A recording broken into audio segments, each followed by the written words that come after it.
Hello students, welcome to our channel master guide. आज हम पढ़ेंगे chapter number 5 periodic classification of elements. हमारे nature में देयर आर 118 एलिमेंट्स।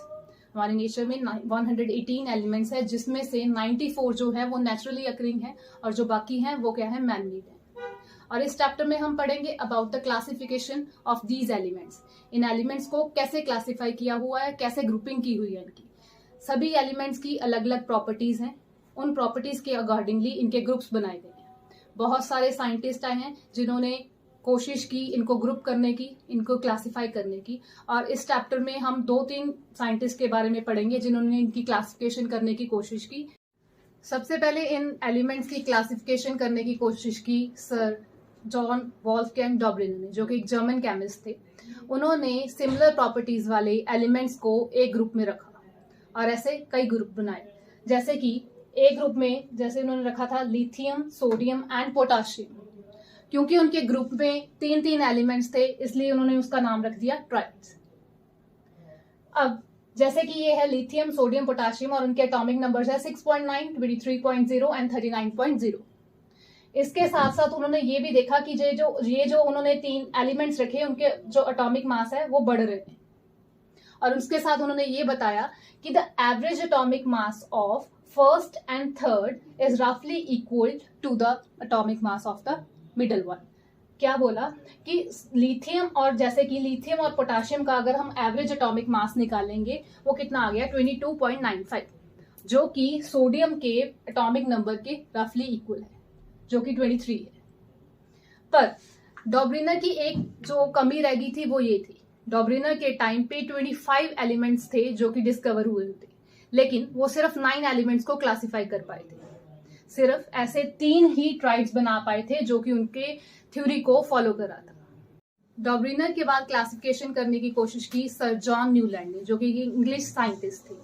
उनके टाइम पे देयर वर 56 एलिमेंट्स जो कि डिस्कवर हो चुके थे। 56 एलिमेंट्स थे जो कि डिस्कवर हो चुके थे उनके टाइम पे, और उन्होंने उन एलिमेंट्स का एक टेबल बनाया और उन्होंने बताया कि हर जो है फर्स्ट एलिमेंट की प्रॉपर्टीज हर 8th एलिमेंट के साथ क्या होंगी, सिमिलर होगी। फॉर एग्जाम्पल उनके टेबल में hydrogen is the first element और उनकी प्रॉपर्टी 8th एलिमेंट के साथ सिमिलर होगी। तो हाइड्रोजन के बाद 8th element is first, second, third, fourth, fifth, six, seventh, 8th, that is fluorine. तो हाइड्रोजन एंड फ्लोरीन की जो प्रॉपर्टीज हैं वो क्या है, सिमिलर है। ऐसे ही अगर हम लिथियम को देखें तो अगर लिथियम फर्स्ट है, first, second, third, fourth, fifth, six, seventh, 8th, तो लिथियम की जो प्रॉपर्टीज है वो सोडियम के साथ क्या होंगी, सिमिलर होगी। क्योंकि उनका ये जो टेबल था, जो म्यूजिक के नोट्स होते हैं 8 नोट्स, सा रे गा मा पा धा नी सा, उनको रिजेंबल करते थे, इसीलिए उनका टेबल का नाम रख दिया गया Newlands law of octaves. Octaves का मतलब होता है 8, क्योंकि म्यूजिक में 8 नोट्स होते हैं और उनका टेबल उस नोट्स को रिजेंबल कर रहा था, तो इस टेबल का नाम रख दिया गया न्यूलैंड्स लॉ ऑफ ऑक्टेव्स। अब इस न्यूलैंड के टेबल में भी कुछ कमियां थी। वो कमियां क्या थी, अब हम वो पढ़ेंगे। पहली कमी थी ये कि न्यूलैंड के टाइम पे सिर्फ 56 एलिमेंट्स थे जो कि डिस्कवर हुए थे, और उसने बोला था कि 56 एलिमेंट्स ही हैं और फ्यूचर में और एलिमेंट्स डिस्कवर नहीं होंगे। पर हमें पता है कि आज के टाइम पे 118 एलिमेंट्स हैं नेचर में, पर ही वॉज सो श्योर कि सिर्फ 56 एलिमेंट्स ही रहेंगे, आगे और एलिमेंट्स डिस्कवर नहीं होंगे। तो पहली कमी उसकी ये थी। दूसरी कमी उसकी ये थी कि जो उसने ये बोला था कि हर फर्स्ट एलिमेंट की प्रॉपर्टीज हर 8th एलिमेंट के साथ सिमिलर रहेंगी, वो गलत थी। वो सिर्फ कैल्शियम तक ही चल पाई। उसके बाद ये जो एलिमेंट्स थे वो हर फर्स्ट की प्रॉपर्टीज 8 के साथ सिमिलर नहीं थी।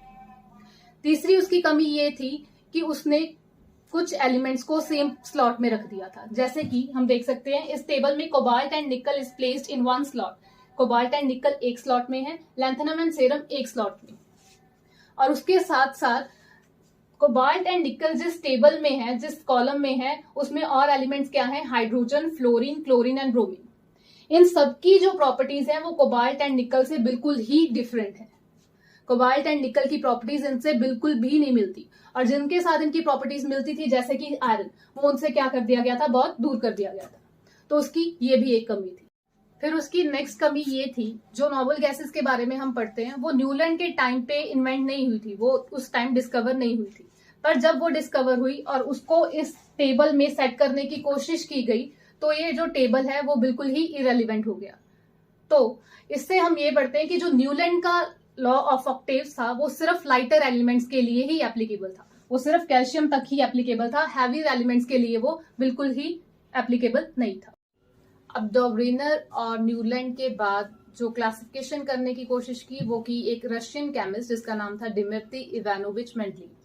मेंडलीव के टाइम पे 63 एलिमेंट्स थे जो डिस्कवर हो चुके थे।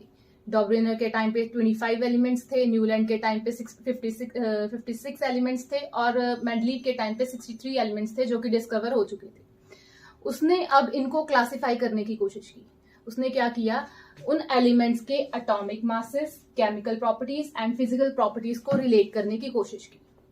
केमिकल प्रॉपर्टीज के लिए उसने क्या किया, इन एलिमेंट्स को हाइड्रोजन एंड ऑक्सीजन के साथ रिएक्ट करवाया। हाइड्रोजन एंड ऑक्सीजन के साथ ही रिएक्ट क्यों करवाया, क्योंकि हाइड्रोजन एंड ऑक्सीजन ऐसे दो एलिमेंट्स हैं जो कि ऑलमोस्ट हर एलिमेंट के साथ क्या कर जाते हैं, रिएक्ट कर जाते हैं और उनके साथ कंपाउंड्स बना लेते हैं। फॉर एग्जाम्पल अगर हम बात करें सोडियम की, सोडियम को अगर हम हाइड्रोजन के साथ रिएक्ट करवाएंगे तो बनेगा NaOH, सोडियम हाइड्रोक्साइड। सिमिलरली अगर हम लिथियम को हाइड्रोजन के साथ रिएक्ट करवाएंगे तो उसका फॉर्मूला बनेगा लिथियम हाइड्रोक्साइड LiOH। और ऐसे ही अगर हम उसको सोडियम को ऑक्सीजन के साथ रिएक्ट करवाएंगे तो बन जाएगा Na2O, सोडियम हाइड्रोक्साइड। और लिथियम को वो करेंगे तो वो बन जाएगा लिथियम हाइड्रोक्साइड। अब हम देख सकते हैं कि इनके जो फॉर्मूलाज है, इनके हाइड्रोक्साइड के जो फॉर्मूलाज हैं और इनके ऑक्साइड्स के जो फॉर्मूलाज हैं वो क्या है, सिमिलर। तो ऐसे ही हम देख सकते हैं कि मेंडलीव ने सिमिलर प्रॉपर्टीज वाले एलिमेंट्स को क्या कर दिया था, एक अलग ग्रुप में अरेंज कर दिया था और ऐसे ग्रुप्स को जोड़ के उसने क्या बना दिया था, अपना टेबल, जिसको हम बोलते हैं मेंडलीव पीरियोडिक टेबल। अब उस टेबल में जो एटॉमिक मासेस थे वो इंक्रीजिंग ऑर्डर के सीक्वेंस में थे, मतलब जैसे जैसे हम एलिमेंट्स में आगे बढ़ रहे थे तो उनका एटॉमिक मास भी क्या हो रहा था, बढ़ रहा था। और उसका लॉ था properties of elements are periodic function of their atomic masses, की प्रॉपर्टीज जो हैं एलिमेंट्स की वो एटॉमिक मासेस से रिलेटेड होती हैं, उनकी अकॉर्डिंगली चेंज होती।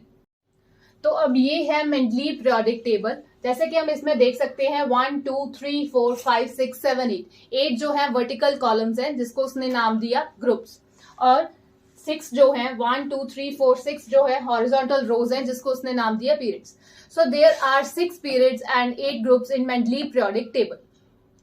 अब हम देखते हैं कि आज जो है हम मॉडर्न पीरियोडिक टेबल जो है वो यूज कर रहे हैं, पर उसके इन्वेंशन से पहले पहले ही मेंडलीव का टेबल बहुत सालों तक यूज किया गया। अब ऐसा क्या खास था मेंडलीव के टेबल में कि उसको इतना एक्सेप्ट किया गया। अब हम उसकी अचीवमेंट्स को पढ़ेंगे। सबसे पहले उसकी अचीवमेंट ये थी कि उसने वैसे तो अपने जो एटॉमिक मासेस थे वो इंक्रीजिंग ऑर्डर में रखे हुए थे, जो एलिमेंट्स थे वो increasing order of atomic mass के हिसाब से रखे हुए थे, पर उसने क्या किया, कुछ एलिमेंट्स के जो एटॉमिक मास है कुछ एलिमेंट्स को आगे पीछे कर दिया था, मतलब जिसका एटॉमिक मास ज्यादा था उसको पीछे कर दिया था और जिसका कम था उसको आगे कर दिया था। जैसे कि ये देखो इस टेबल में कोबाल्ट जो है जिसका एटॉमिक नंबर है 58.93 एंड निकल जो है जिसका एटॉमिक नंबर है 58.71, तो उसमें निकल को आगे होना चाहिए था, कोबाल्ट को पीछे होना चाहिए था, पर उसने क्या किया, कोबाल्ट को आगे कर दिया। अब उसके ऐसे करने की वजह ये थी कि वो कोबाल्ट इधर आ जाए और सिमिलर प्रॉपर्टीज वाले जो एलिमेंट्स हैं वो इकट्ठे हो जाए, ताकि उनकी प्रॉपर्टीज, सिमिलर प्रॉपर्टीज वाले अगर एलिमेंट्स इकट्ठे हो जाएंगे तो उनकी प्रॉपर्टीज को पढ़ना क्या हो जाएगा, आसान हो जाएगा। तो सबसे पहले उसने ये चेंज किया था अपने टेबल में। अब जो सेकंड अचीवमेंट थी मेंडलीव पीरियोडिक टेबल की वो ये थी, उसने अपने टेबल में कुछ गैप्स छोड़े थे और उसने बोला था कि फ्यूचर में कुछ एलिमेंट्स जो हैं वो डिस्कवर होंगे और इन गैप्स की जगह ले लेंगे, और इसका उसने नाम भी रख दिया था। जैसे कि बोरॉन के नीचे ये जो गैप आ रहा है उसका नाम उसने रख दिया था एका बोरॉन, एल्यूमिनियम के नीचे जो गैप था उसका नाम रख दिया था एका एल्यूमिनियम, एंड सिलिकॉन के नीचे जो उस गैप था उसका नाम रख दिया था एका सिलिकॉन। यही नहीं, उसने इन प्रॉपर्टीज, उन एलिमेंट्स की जो फ्यूचर में डिस्कवर होंगे उनकी प्रॉपर्टीज भी प्रिडिक्ट कर दी थी कि वो कैसे फॉर्मूलाज बनाएंगे, क्या उनका एटॉमिक मासेस होंगे। और जब वो सरप्राइजिंगली जब वो एलिमेंट्स डिस्कवर हुए, जैसे कि scandium, germanium and gallium, scandium हुआ इस जगह पे, गैलियम हुआ इस जगह पे और जर्मेनियम हुआ इस जगह पे, और जब हमने उसकी प्रॉपर्टीज मेंडलीव की प्रॉपर्टीज के साथ कंपेयर की तो वो बिल्कुल ही सेम थी। तो मेंडलीव की ये बहुत बड़ी अचीवमेंट थी। अब थर्ड जो अचीवमेंट थी मेंडलीव पीरियोडिक टेबल की वो ये थी, मेंडलीव के टाइम पे जो नोबल गैसेस थी वो डिस्कवर नहीं हुई थी, बट आफ्टर सो लॉन्ग जब नोबल गैसेस डिस्कवर हुई तब उसको इनमें फिट करने, इस मेंडलीव पीरियोडिक टेबल में फिट करने की कोशिश की गई। और सरप्राइजिंगली देखने की बात ये थी कि नोबल गैसेस को एक अलग से ग्रुप मिल गया था और बिना ही इस मेंडलीव पीरियोडिक टेबल को चेंज किए। तो ये भी उसकी बहुत बड़ी अचीवमेंट थी। अब हमने मेंडलीव की कुछ अचीवमेंट्स पढ़ी। पहली अचीवमेंट हमने ये पढ़ी थी कि उसने एलिमेंट्स को आगे पीछे कर दिया था अपने टेबल में, सो दैट सिमिलर प्रॉपर्टीज वाले एलिमेंट्स जो हैं वो इकट्ठे रह सके। दूसरी उसकी अचीवमेंट ये थी कि उसने अपने टेबल में कुछ गैप्स छोड़े थे और प्रिडिक्ट किया था कि फ्यूचर में कुछ एलिमेंट्स क्या होंगे, डिस्कवर होंगे और उस प्लेस में आ जाएंगे। और थर्ड उसकी अचीवमेंट ये थी कि उसके टेबल में नोबल गैसेस को एक अलग से टेबल मिल गया था, एक अलग से ग्रुप मिल गया था विदाउट उसके टेबल को चेंज किए।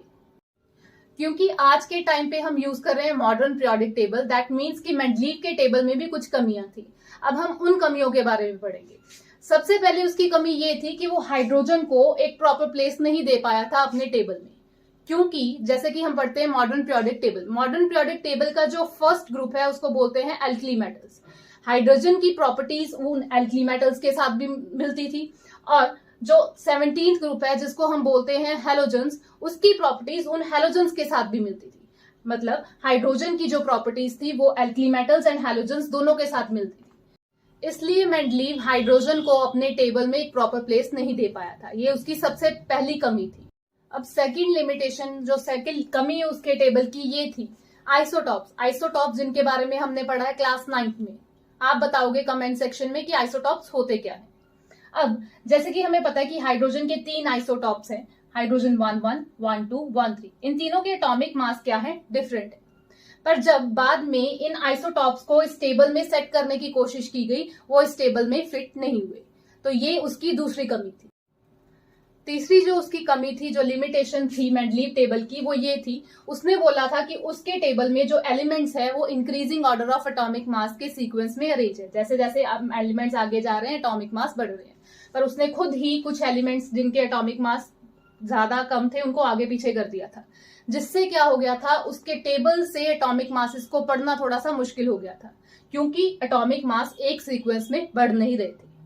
तो ये जो 3 कमियां रह गई थी मेंडलीव की, एक तो वो हाइड्रोजन को एक प्रॉपर प्लेस नहीं दे पाया था, वो आइसोटॉप्स को एक प्रॉपर प्लेस नहीं दे पाया था, तीसरी कि उसके एटॉमिक मास एक ऑर्डर में बढ़ नहीं रहे थे। इसी वजह से मॉडर्न पीरियोडिक टेबल जो है वो इन्वेंट हुआ और उसने इस कमियों को दूर किया।